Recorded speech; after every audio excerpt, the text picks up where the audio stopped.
జాగ్రత్త సుమా, త్రాగుబోతులు దేవుని రాజ్యానికి వారసులు కారణం బైబిల్లో. ఇక నువ్వు వేరే రకరకాల ఎక్స్ప్లెనేషన్ అక్కర్లే. నేను కొంచెం తాగుతానండి, అప్పుడప్పుడు తాగుతానండి, మా భార్య తిప్పినోడు తాగుతానండి, లేదా మా భర్త కొడితే తాగుతానండి. వద్దు, ఇంకా అలాంటి ఎక్స్ప్లెనేషన్ వద్దు, మానే అంతే. కొంతమంది సిగరెట్ తాగేవాళ్ళు ఉంటారు, ధూమపానం చేసేవాళ్ళు ఉంటారు. ఈరోజు బాగా స్టైల్ ఎక్కువైపోయింది కొంతమందికి.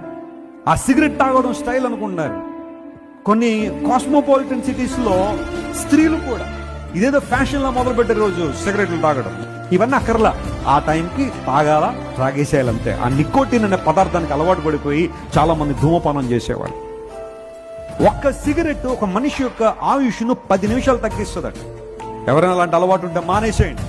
నేను కేవలం అది గురించే కాదు, కొంతమంది ఫాస్ట్ ఫుడ్లకు అలవాటు పడిన వాళ్ళు ఉంటారు, అవి కూడా ఆరోగ్యాన్ని పాడు చేస్తాయి. ఒక ధూమపానం ఎలాంటిదో ఫాస్ట్ ఫుడ్లు కూడా అలాంటి. సాయంకాలం అయిపోయేసరికి ఆ పానీపూరి పడిపోవాలంతే, టమాటా బజ్జీలు,